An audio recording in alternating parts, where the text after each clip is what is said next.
Hello, fantasy managers. Welcome back to another episode of the First Pitch Podcast here on the Pitcher List Podcast Network. My name is Carson Picard. I'll be your host for this weekend edition of the pod. Let's get into everything baseball related from Saturday, July 18th.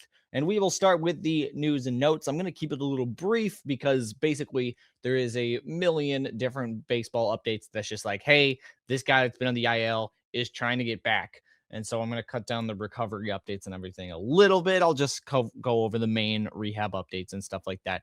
So I'm not boring you with a bunch of random pitchers that through bullpen sessions. But the big headline news is one I absolutely have to talk about, and that is Brandon Woodruff having shoulder surgery.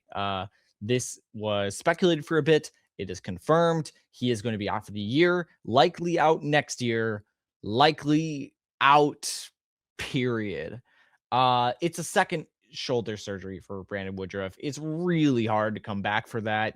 He already had really diminished velocity, and while he was still able to be really effective, generally, this is the kind of thing that can be a career ender. I mean, if you remember, Johan Santana had a bunch of shoulder surgeries and a bunch of issues with that, and he only he didn't pitch after a second surgery despite trying to come back. And that's kind of the vibe I'm getting here with Woodruff, of a guy that is just running on fumes. And I think it's given out on him. Now, Woodruff is a all-time really effective pitcher. I think you can say that. He career ERA plus. I'm just pulling this up now, not to make this like a moratorium, but just to I think I got to give him his flowers. 137 career ERA plus. With the Brewers, he was just fantastic for the early 2010s Brewers teams. And since having that shoulder surgery, was actually able to be really effective despite the diminished velocity. But if you remember earlier in the year, he had some outings where he was tossing like 85. And yeah, I think this may be an old Yeller situation where I don't know if the dog's going to be barking much longer. But it's a little grim to say all that, you know what I mean? But this is really tough news for Brandon Woodruff, and I think there's two ways to look at it. On the first side of things, I mean, it's you can be really sad about the whole thing, but on the second, Woodruff just wanted to say if it's the last time we see him in the Major League Baseball this year, one of the best pitchers, I think, of the generation on a rate basis. And it's sad you don't see more, but you're really happy that he was anchor to that Brewers rotation. Sal Frelick, as we move on here, goes to the 10-day IL with a right shoulder strain. Drew Thorpe, you remember him, Drew Thorpe, White Sox pitcher? He begins a rehab assignment. So the changeup heavy righty is set to come back sometime this year, hopefully. Couple transactions to note. Danny Columbe has been outright released by the Boston Red Sox, despite pretty decent numbers overall. Logan Allen has been recalled for the Cleveland Guardians, and Julio Rodriguez has been activated from the 7-day concussion IL. So that's going to be the news and notes. Kept it, marginally shorter. But we now move on to the notable performances, where I go over the top hitters and pitchers of the day from yesterday. And I'll start with my hitter of the day. That's going to be Steven Kwan. Because Steven Kwan's actually been really good in the month of July. He's had a rough year, very limited power, a lot of the power steal upside for Kwan. A guy, and he's not crazy. He's not Ronald Acuna or anything, but he's usually able to get like 20 steals, double-digit home runs. Not on pace for that at all. Well, he's had a really good day at the plate yesterday. In a doubleheader, ends up going to the plate 7 times, getting 6 at-bats, 5 for 6 with a walk and a double. Kwan absolutely making the most of his plate appearances, and he's been really good in the month of July, hitting around 400 with a few extra bases in there. A lot of knocks for Steven Kwan. That's been something that's been hard to come by for him. So giving him his flowers here, that is a really excellent performance. Travis Bazzana goes 3 for 7 with a pair of walks, a home run, and a triple in the combined doubleheader. I like to combine the stats for those. Colt Keith goes 4 for 4, all singles, but a nice day for the Tigers middle infielder. Spencer Torkelson hasn't beat, though, 2 for 4, but both hits a pair of home runs. The Athletics offense went crazy, and I could specify, but I think it's just better to say 13 hits, 15 runs, 7 walks, 3 hit by pitches. They got on base 23 times during this outing, 3 balls clearing the fence. It was a great performance up and down the lineup. Every single player in that lineup got on base. It was excellent. Cole Young goes 2 for 4 with a game-tying 3-run home run. More on that in a bit later. Jackson Chourio, an all-around performance here, 1 for 3 with a 2 stolen bases and 2 walks. Christian Yelich goes 1 for 3 with 2 walks, a stolen base, and a double. Garrett Mitchell goes 3 for 5 with a double and a stolen base. Evan Carter, 2 for 4 with a home run and a walk. Wilyer Abreu goes 2 for 4, a pair of home runs, or 2 for 3 rather. 2 of those hits going over the fence. Walks for him. He has been outrageous in the month of July.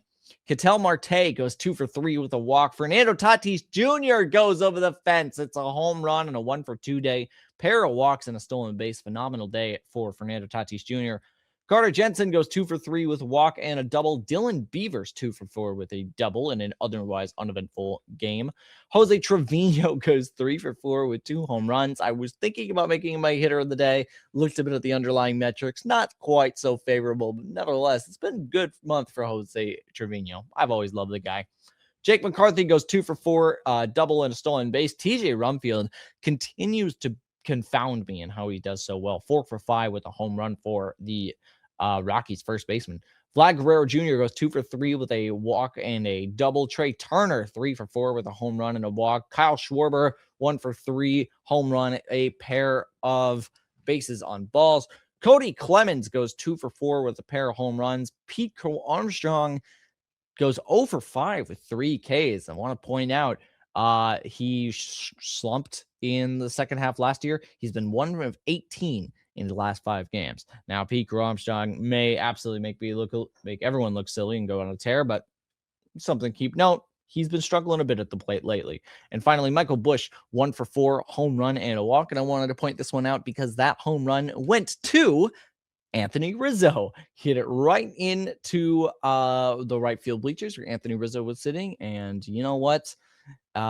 Isn't baseball wonderful?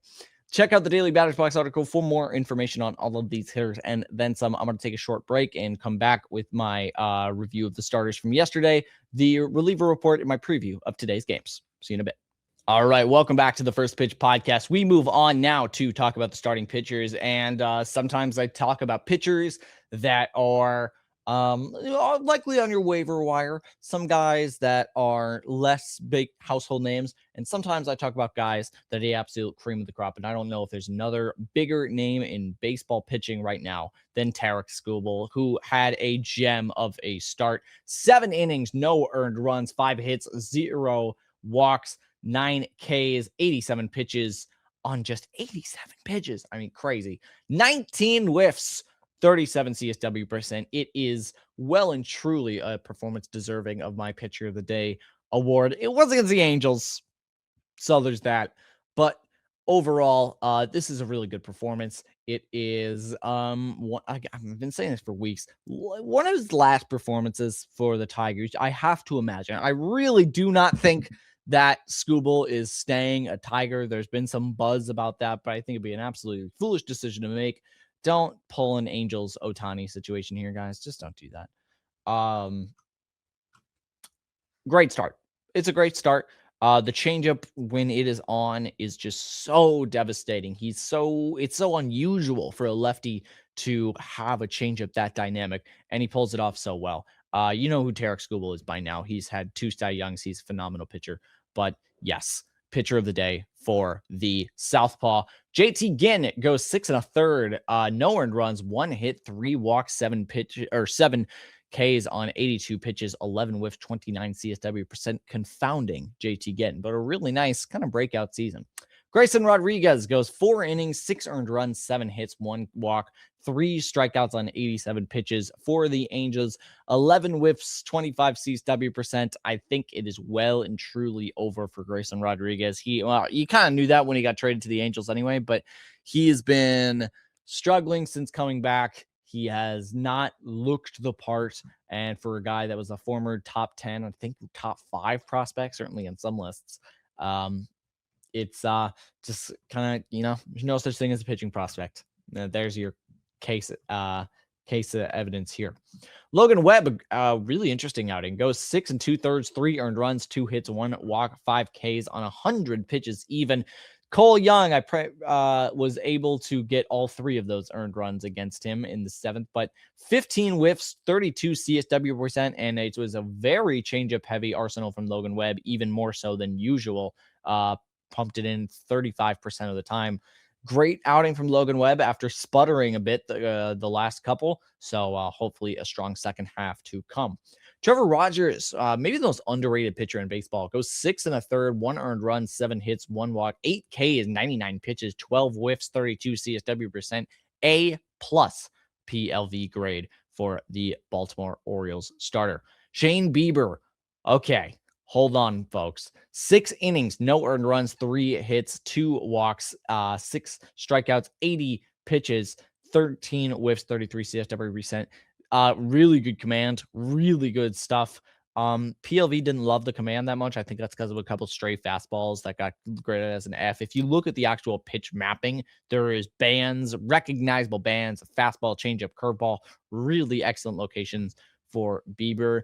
And hold on a minute. I was really starting to doubt Bieber. His ERA was crazy high, and this is a really nice start. Everything looked a lot better, a lot sharper. So maybe we can pump the brakes. I can pump the brakes on my criticism of him here, but this was really effective. Taj Bradley goes 5 innings, 5 earned runs, 7 hits, 3 walks, 6 Ks, 94 pitches on a rough start in Wrigley, 13 whiffs, 30 CSW percent. The fastball just wasn't working. The four-seamer did not have the bite it normally does. That thing usually really rises on batters. Not so much today, and it ended up really hurting Taj. The cutter and the splitter are still kind of a revelation for him as far as getting the whiffs, which the fastball does not do, but nevertheless, rough outing. And finally, Gavin Williams, one of the weirdest starts of the year. 6 innings, 5 earned runs, 7 hits. Sounds rough. No walks, 11 strikeouts on 84 pitches. It's so weird. Baseball's so weird. 16 whiffs, 36 percent. He should be my pitcher of the day, except a lot of things went over the fence and just he just got crunched at inopportune times. BPLV grade. If you are a fantasy manager, this is where you got to look at what went on in the game, what were the outcomes, and how much do those outcomes predict, or how predictable were those outcomes, basically. And I think for here, you look at the strikeouts, you look at the walks, you look at the just general effectiveness when you're talking about the whiffs and stuff. This is a good outing for Gavin Williams that I think was crunched in a way that I don't think is predictive of future outings. Trying to go a little off script to talk about this outing a little bit more, so forgive my lack of clear verboseness. But Gavin Williams, weird start here, but I still think he's really good against a pesky Pirates lineup. I think you can just kind of write this one off as a little unlucky, but overall pretty solid. Anyway, that is Conversation for the Plus Pitch podcast, which you can find at the Pitch List Podcast Network. Give that a listen and check out Nick and Jake's daily SP roundups for more information on all these pitchers and then some. As we now move on to the reliever report, where I go over who got the saves and who blew it from yesterday's games. Louis Varland picks up his 20th save of the year for the Toronto Blue Jays, Twins legend. Aroldis Chapman goes and gets his 21st save for the blooming Boston Red Sox. Paul Sewald picks up his 23rd save of the year for the Arizona Diamondbacks. Cam Sanders picks up his first for the Baltimore Orioles in a 12-inning crazy game against the Astros. Not that crazy of a 12-inning game, frankly. Jacob Latz goes and gets his 19th save of the year for the Rangers, and Trevor Megill picks up his 15th for the ever bizarre situation in the Milwaukee bullpen. Who blew it? The Rays bullpen blew it against the Red Sox. Legumina, Sulcer, and Clevenger give up 4 runs in the 7th inning. All of them were responsible for runners. All of them were not able to be terribly effective. Left a lot of runners on for Willie Abreu, who put one over the fence off the bat of Garrett Clevenger. All the runs come around to score, and they would end up getting a blown save and getting the loss. So that's going to be the reliever report. Check out Rick Graham's weekly articles for information on these guys. As we now look forward to today's slate of games, it is a full slate of games. It is also a Yankees-Dodgers doubleheader. I neglected to mention that at the top of the lineup, but it was postponed for inclement weather yesterday. Today, they're making that up for a doubleheader. So Yankees and the Dodgers on Sunday, going to be a lot of at-bats for your Otanis, your Freemans, your Bryces, your alls to have you. No Judge yet. I almost said that. But big names and a doubleheader, so be aware of that. So keep foreshadowing. Full slate of games. The White Sox at the Blue Jays. It is Sean Burke versus Trey Savage. Great outing from two erratic fastball pitchers. Pirates at the Guardians. Paul Skeens versus Joey Cantillo. Two of my favorite pitchers in baseball. The Rays versus the Red Sox. It is Shane McClanahan versus Sonny Gray. Sonny Gray has a 2.5 ERA or something right now. He's really underrated. But my game of the day is the Dodgers of the Yankees, particularly game one of the doubleheader, which is going to be Yoshinobu Yamamoto versus Cam Schlittler. These are going to be NL Cy Young vote getter Yamamoto. He's absolutely going to get some votes. And Schlittler, who is currently, I believe, still the favorite for the award, but it's going to be fireworks in the Bronx. And that's going to be my game of the day. And that's going to be the First Pitch podcast today. For a deeper dive on everything baseball, hop on to pitchlist.com for further access. Sign up for PL Plus or PL Pro to gain access to Discord, PLV apps, to support the Pitchlist staff. And I will also be seeing you tomorrow. Jake is taking the week off, so I'm taking over for him. So you are going to have more of this lovely face for the next week or so. To cover the weekday games. But finally, my name is Carson Picard. You can find me on the Shallows podcast with my great co-host Eric Henriksen, as well as on the website formerly known as Twitter at Carson Picard PL. Thank you very much for listening. Good luck with the rest of your weeks. Bless the knees, bless the elbows, and take care, you guys.